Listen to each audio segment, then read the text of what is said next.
E aí, galerinha, saudade de mim, né? Eu sei que vocês estavam com saudade de mim.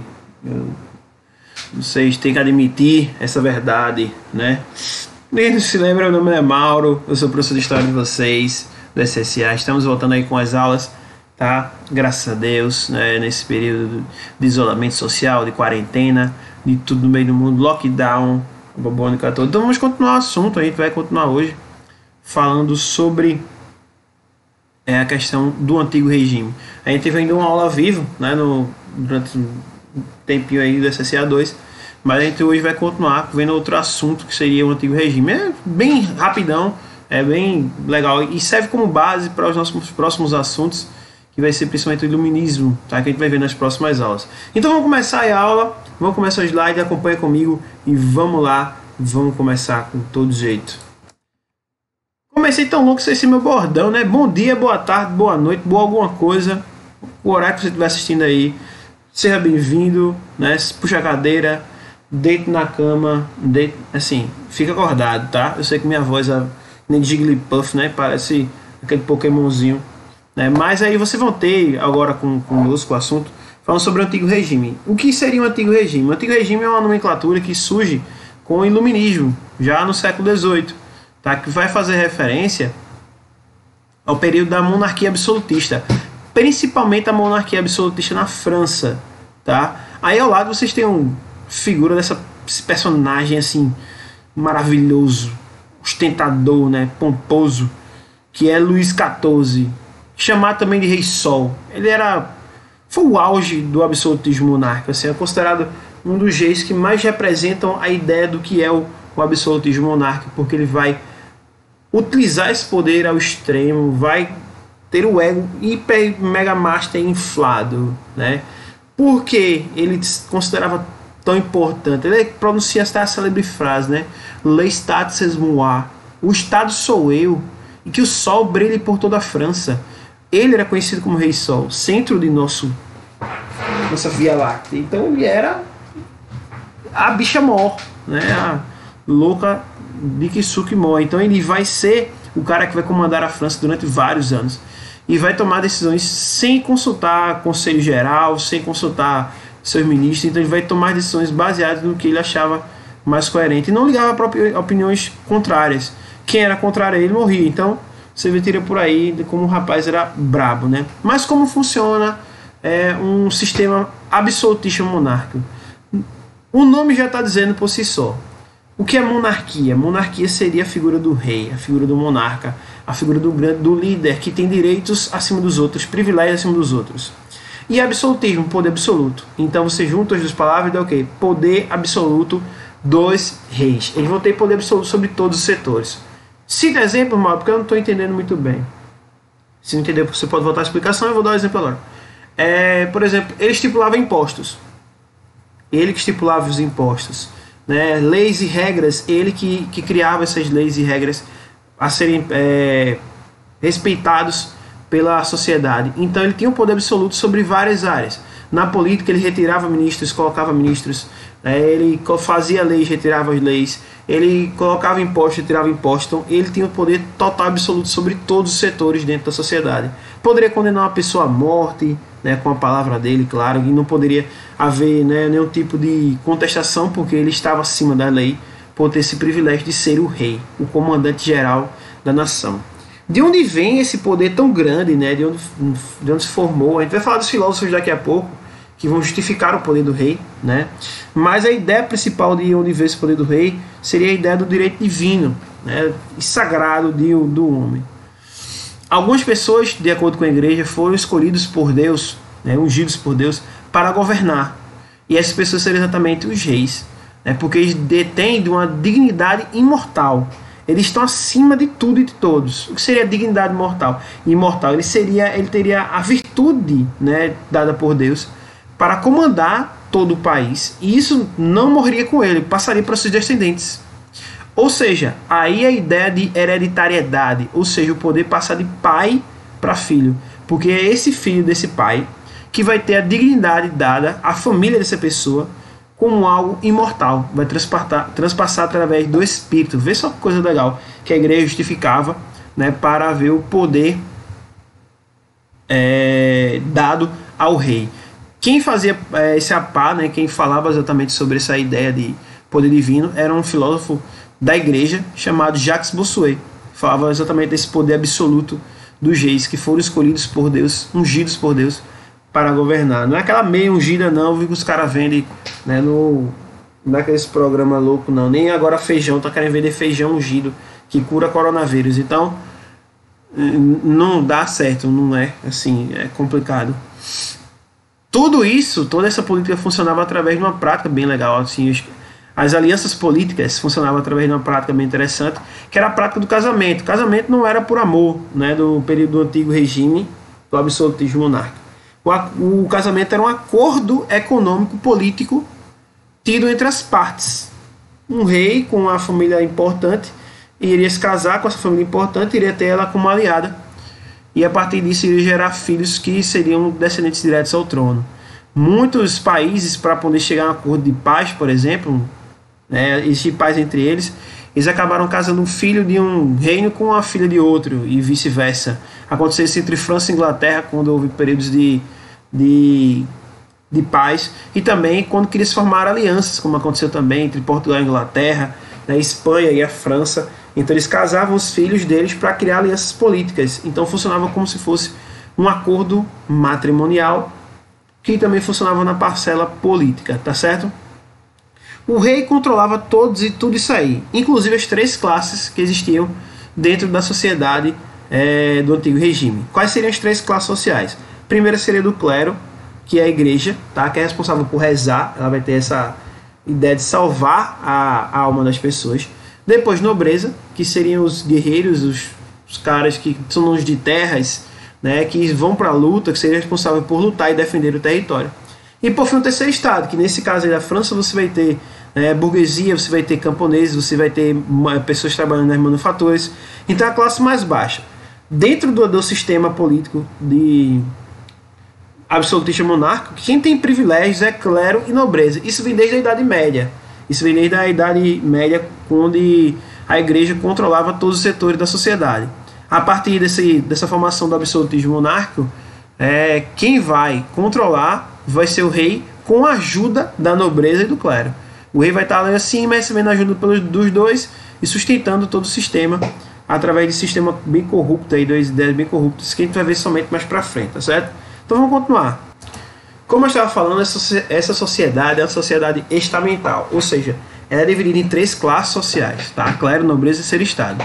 Cada uma delas com sua função. O clero cuidava da educação também, da saúde, porque era um dos mosteiros que ficavam nas bibliotecas, as universidades, os hospitais, né, que os primeiros que surgiram na Europa foram os mosteiros. A nobreza fazia parte também da administração. Ela administrava a economia, administrava a cobrança de impostos, o censo da população, a infraestrutura da cidade. Então, quem cuidava de tudo isso era a nobreza, que reportava diretamente ao rei, certo? E o terceiro estado, que compunha mais de 95% da população dos países França, Portugal, Espanha, era composto de terceiro estado, de burgueses ou camponeses. Vê que quantidade de pessoas enormes. Na Inglaterra, por exemplo, na França, por exemplo, você vai ter 98% da população sendo, né, terceiro estado durante a Revolução Francesa. Então você vai ter a maioria esmagadora da população sendo terceiro estado. E aí abaixo vocês vão ter as classes que são privilegiadas. Clero e nobreza. Ô Mauro, como é que elas são privilegiadas? De que forma? Clero e nobreza não pagam impostos. Então, dessa forma, elas já são privilegiadas. Você não pagar imposto, mas é só você não pagar conta de água, de luz, né, de transporte. Você não pagar pelo imposto pela comida, só pelo valor da comida em si. Então, elas não pagam impostos ao rei. Só quem paga imposto é o terceiro estado. Isso já é um privilégio. Participar da política do país é um privilégio para os ricos. Participar da administração do país é um privilégio para os ricos. Então eles têm esses vários privilégios, enquanto a população não o tinha, tá certo? Indico para vocês assistirem uma série que vai lançar segunda-feira na Netflix, dia 25, dia 25, segunda-feira. O Expresso do Amanhã é baseado em um filme, né, que exatamente trata sobre essas classes sociais, classe privilegiada e não privilegiada. É uma série que é semanal, né? Não vai ter tudo de uma vez para vocês maratonarem não, tá? O Expresso do Amanhã, bem legal a série. O filme é muito bom, o filme é excelente, topzera. né, e tudo mais. Aí abaixo vocês têm a imagem exatamente desse terceiro estado sustentando o clero, a nobreza, o rei, né, nesse caso, e a nobreza, né, o povo do terceiro estado, que só fala isso, no caso representando o camponês, tem os, né, os matinhos aí, os animaizinhos e a enxada, os camponeses representando os que seguram a economia, porque são eles que produzem, eles que trabalham, eles que geram renda e pagam os impostos, e aí a nobreza e o clero pegam esses impostos, o rei também pega e vive na ostentação, vivem de festa, vivem de roupa bonita, vivem de... isso aí, né? Que esse cara que só vive por aí farrando e não trabalha em nada, só pega dinheiro dos outros, né? Vou continuar. Já a economia do antigo regime, ela vai ter uma característica bem peculiar, que é o chamado mercantilismo. Eu aprendi a duras penas isso aí, passei uma vergonha danada no cursinho quando eu estava. Marcos Sérgio me fez uma vergonha danada. Se vocês tiverem Marcos Sérgio, pode mandar esse vídeo para ele, né? Que eu estava jogando um papo lá para mim na sala, a bicha bonita. Eu não vou contar a história toda aqui no vídeo, depois eu conto pessoalmente para vocês. Aí tava no papo, jogando um papo na sala, não sei o que, quando o negócio começou a esquentar, aí ele, Mauro, eu já dei aquele pulo, né? Eu digo, professor, o que está acontecendo aí? Opa, você sabe o que é mercantilismo, Mauro? Eu falei, sei. Aí ele fez, então me explique, Mauro. Eu falei, sei não, na hora. Daquele bug mental. Eu não sabia, tava prestando atenção outra coisa, né? A morena do lado assim, chato, né? A máquina da febre do rato. Aí ele veio me explicar, olha, pra você nunca mais esquecer, viu, Mauro? Nunca mais você vai esquecer. Eu falei, não vou me esquecer não. Tanto que eu me lembro até hoje, né? O mercantilismo é um tipo de prática econômica imposta pelo rei absolutista. O rei absolutista ele vai lhe dizer onde, por quanto e o que você deve comercializar. Você vai comercializar aqui chupeta 50 centavos cada um. E 30% é meu de imposto. Ele vai estipular dessa forma. Então há um controle direto do rei em relação ao comércio. Sem falar que o principal foco do mercantilismo seria o metalismo, ou seja, a busca de metais preciosos. Para esse período do surgimento do capitalismo, que nós vimos em uma outra aula, que foi a nossa aula ao vivo, que está no próprio sistema,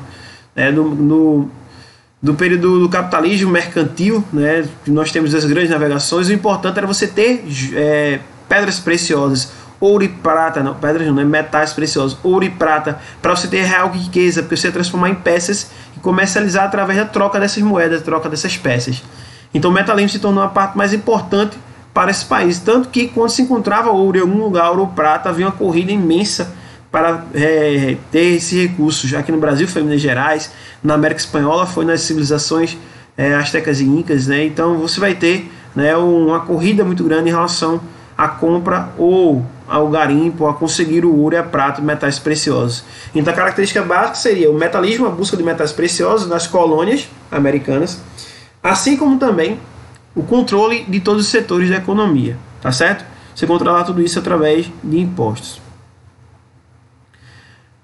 Quem pagava imposto, como eu falei para vocês, o terceiro estado, né? O terceiro estado é quem pagava impostos, as outras classes não, né? Tudo que comercializava, tudo que vendia, que produzia, era parte dela paga ao governo, né? Então, além disso, a economia, né, do sistema do antigo regime vai funcionar através de agricultura, produção agrícola, comida necessária, né? Até mesmo para a produção de matéria-prima para a manufatura. As principais manufaturas que existiam nesse período era a manufatura de tecidos, né? O que mais se produzia no período era tecidos, então você fazia ou de lã e depois descobriu-se o algodão, né? Então você vai utilizar as duas fibras para a produção de tecido. E todo esse lucro através de agricultura e manufaturas ia exatamente para a corte, para o rei, para a nobreza. A corte eram os babões do rei, que viviam todo no Palácio Versalhes, na França, por exemplo. E você fazia uma festa, fazia para 15 mil pessoas, chamava os babões todinho, e os babões ficavam lá, chegava para os copinhos, né, de champanhe, né, ficava, oh meu Deus, aquele dia foi maravilhoso, passei com meu cachorro, não sei o que, que lindo, seu cachorro é importado, estupendo, aí tomar. Cara, essa água tá velha. Tá aqui faz 2 dias. Eita. Tem até bicho dentro, eu acho aqui. Tem os bichos. Aí os caras viviam só disso, velho, de festa, né? Aconteceu uma guerra, festa. Caiu um meteoro, festa. Festa. Fogo de artifício. E ostentando os gastos que a coroa tinha, que a corte tinha. Com a coroa, você pega a coroa, que é 30 pessoas no máximo, para sustentar 15 mil, né? Quem sustentava era o povo. Então você sustentava 15, 20 mil pessoas que não viviam de nada. Quem era nobre não trabalhava não, cara. O rei mal botava comida na boca. Esse negócio de trabalho, dignificar o homem, isso é algo muito novo, viu? Isso não é algo da Revolução Industrial. Quem era brabo, quem era rico na Idade Média, na Idade Moderna, né, que era importante, não fazia nada não, viu? Nem botava pra comida na boca. Tem um servo para colocar a comida na sua boca. Só hoje que você tem que trabalhar para ser gente, né? Enfim. Não estou dizendo para vocês não trabalharem não, tá? É só uma questão de mudança cultural que houve, né, na estrutura política e econômica do mundo. Então, a corte e a coroa gastavam muito. Todas as coroas gastavam muito. Portugal, por exemplo, tirou muito dinheiro do Brasil, mas Portugal hoje não é rico. Porque não sabia gastar, gastava com besteira, roupa nova, né? Não a banda, roupas novas, né? Roupas novas no plural. Gastava com festividade. Você está brincando, era festa de varar a noite, comida, bebida, e para 15, 20 mil pessoas, meu amigo. Eu fiz um casamento para 60 pessoas, gastei meio muito dinheiro. Um cara fazia festa para 15 mil, rico. Minha família não é rica, né? 15 mil rico, velho. Era muito gasto. Vamos continuar. E aí nós vamos para os filósofos desse período que defendiam, né, o absolutismo monárquico, o antigo regime, o sistema do antigo regime. Nós vamos ter três principais. Jacques Bossuet, do direito divino, que eu falei para vocês, né? Tá, predestinação divina aí, eu errei, tá? É direito divino, que vem de Deus, é ungido por Deus. Depois, Nicolau Maquiavel, né? Que tem, né, é conhecido pelas suas frases, né? Os meios. Olha o barulhinho. Ficou pronto outro vídeo, peraí. Isso é o barulhinho do vídeo saindo do forno, né? Tá convertendo ali, juntando os negócios e tudo mais. Então, Maquiavel dizia, né? Não dizia, mas dentro do seu livro, dá-se a entender, o príncipe, que você, sempre a finalizar do objetivo final, justificava os meios que você utilizava, mas também você não poderia utilizar qualquer meio, tá?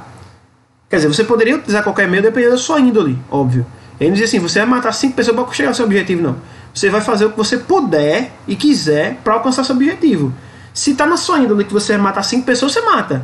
Se você está na sua índole que você não vai matar 5 pessoas, você não mata. Simples assim. Tanto que, por conta dessa ideia, né, e também a questão de que ele dizia que o rei deveria ser ou amado ou temido, e ele, na opinião dele, ele deveria ser mais temido, as pessoas deveriam ter mais medo dele do que amor, porque no amor trai, no medo você é mais difícil trair, né, o cara. Vai ter que acabar que eu não tenho nomenclatura em relação ao Maquiavel, que seria a questão do Maquiavel, que uma pessoa ruim, né? Mas ele justificava a estrutura política do período. Ele dizia que o rei deveria ser temido ou amado, porque ele teria que ter uma governabilidade. O que é governabilidade? É capacidade de governar. Nem todo presidente, nem todo rei, nem todo primeiro-ministro tem a capacidade de governar. Ele depende de algumas pessoas para poder governar, porque ele não consegue governar um país inteiro sozinho. Tá? Então, por isso da governabilidade. E o rei deveria apresentar, para ser rei, duas características. A virtude, que seria a capacidade de governar. Ou seja, eu estudei, eu sei como governar, eu vou, né, ter uma ideia geral de como é governar, né, de atitudes, o que o meu país precisa, né, quais mudanças que eu preciso fazer, tal coisa econômica, eu preciso mudar isso, aquilo. Então seria a virtude, né, a capacidade de governar. E a fortuna, né, que tem nas cartas de tarô, seria a sorte que o cara a colocar, não a sorte propriamente dita, mas a situação que ele é imposta. Por exemplo, agora ele está passando por esse período do Covid, e Bolsonaro nunca na vida dele pensou que iria passar por um período como esse. Então ele está passando por uma situação que seria a fortuna, né, de uma pandemia mundial, onde países estão fechando e tudo mais, a economia aí em frangalhos em alguns casos. E aí ele deveria ter a capacidade de governar. E aí quem concorda que ele tem, concorda, que discorda que ele tem, discorda, né? Enfim. Então ele deve, nesse caso, a virtude seria a capacidade de governar, e a fortuna seria a situação a que ele é imposta. Nesse caso, a situação seria um acontecimento, né, catastrófico, a economia está ruim, gasolina R$5. Então tudo isso faz parte da fortuna, e a virtude seria a capacidade de governar. Então o rei tem que ter essas duas coisas, tá? A capacidade de governar, principalmente em situações adversas. Governar em situações favoráveis é muito fácil, mas em situações adversas é que é mais difícil. Tem uma camisa que tem uma frase que é bem legal, que é: um mar calmo nem sempre faz um bom marinheiro. Ou seja, bonito, né? Frase de efeito. Ou seja, o cara, para ser um bom marinheiro, o cara tem que passar por provações. O cara tem que passar por dificuldades. E é isso que Maquiavel dizia, Nicolau Maquiavel dizia. O rei tem que passar por provações, mas tem que ter a capacidade de governar. Se ele não tiver nenhuma das duas, ele não pode ser rei. Ele não pode ser rei. Ah, mas por que era um rei? Porque ele tem que tomar decisão em nome do corpo todo. Para Maquiavel era isso. E aí já transpassa para a ideia de Hobbes, que é a próxima que eu vou citar. Thomas Hobbes ele escreveu um livro chamado Leviatã, né, que é um monstro mítico, né, aparece em várias, né, partes da mitologia de vários povos. E é esse monstro mítico, ele devora as cidades, devora pessoas e tudo mais. E esses seriam os problemas em qual os países passam para Hobbes. Hobbes dizia que o homem vivia no seu estado, o homem veio do seu estado de natureza, né? Ele tem uma coisa chamada de estado de natureza, onde ele era puro, onde ele era simples, onde ele vivia sem conflito, onde ele vivia normal. E isso tudo mudou quando o primeiro homem disse: esse pedaço de terra é meu. Quando surgiu a propriedade privada, né? Que acabou gerando conflito. Não, eu quero. O último todinho da geladeira. Não, eu quero, vou pegar. Se uma mulher escolar todinho, ela vai tomar o todinho. Eu compro 6, tomo 1. Né? Porque ela toma os italaquinhos dela e toma meus todinhos. Mas a vida é assim. O cara vai, compra, come e tudo mais. Aí você vai ter, nesse caso, o conflito por conta da propriedade privada. Surge a partir daí. E a sociedade, a partir desse momento, ela se desvirtua. Então o homem sai do seu estado de natureza e vai passar, né, para o estado que nós temos agora, que seria o de só conseguir viver dentro das leis. Se não houvesse as leis, de acordo com muitos filósofos, inclusive o Hobbes, né, o homem não conseguiria viver em sociedade. E esse seria um grande problema. Se ele não consegue viver em sociedade, meu amigo, e aí como é que ele vai conviver com outras pessoas? Sem lei, imagina o cara tirar as leis. Eu lembro que teve um período, teve a greve da polícia. Só da galera descobrir que a polícia não estava na rua, começou a saquear as coisas. Gente que nunca roubou nada, roubou televisão, roubou, entrou em loja no Paulista e tudo mais. Nunca roubou nada, foi lá e roubou, porque viu outras pessoas fazendo e acabou sendo influenciada. Porque não existiam as leis para impedir que ela fizesse agora. Ou então não existia a lei, mas existia alguém que fizesse cumprir as leis. Então, para Hobbes, o homem ele não conseguiria mais voltar para esse estado de natureza, que era onde o homem era puro, onde ele não tinha ganância sobre um território, sobre uma coisa, sobre a ideia de pertence.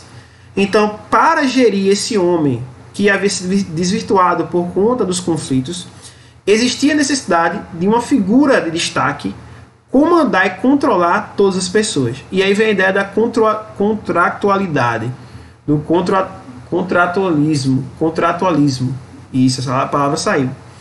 Que seria a ideia do contrato social, que vai vir no iluminismo depois, com vários filósofos. Para governar, para que o país se fizesse bem, a população deveria abdicar seus direitos individuais em prol do governante, que seria exatamente o rei. Por que o rei? Porque o rei tem a maior capacidade entre eles, foi escolhido por Deus, tem a capacidade de hereditariedade e tudo mais, então seria a figura do rei. Para também não haver, não é problema, vamos decidir quem é. Eu quero ser, todo mundo queria ser, aí ia ter briga de novo. Então eu deveria abdicar dos meus direitos, em prol daquele governante que iria, a partir de quando ela assumisse o poder, governar em prol do povo.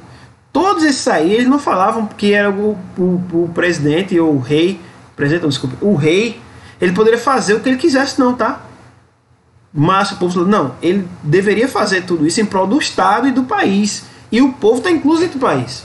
Só que eles distorciam, pegavam, faziam o que queriam, não ligavam para o povo, então não conhecia a realidade do povo, acabou dando errado. Mas esses 3 filósofos justificavam dessa forma. Eles nasciam com o direito divino, tá? Tinham a capacidade de governar, e eles eram os únicos que poderiam governar em nome do povo, porque o povo não sabia o que era bom. Ele deveria levar essa população para um bom caminho, né, porque o homem se desvirtuou desde o estado de natureza. Tá certo? Galera, espero que vocês tenham entendido tudo. Qualquer dúvida, perguntem no grupo. Né? Antes de sair do vídeo, não saia do vídeo. Dê o joinha, né, comentem aí, compartilhem para quem vocês quiserem, né, compartilhar. Se inscrevam no canal, dê aquela força, né? Vai que eu vire youtuber, né? MauroTuber em algum momento. E é isso aí, obrigado pela atenção. Tenha uma ótima alguma coisa que eu não sei na hora que vocês estão assistindo. Beijos, falou!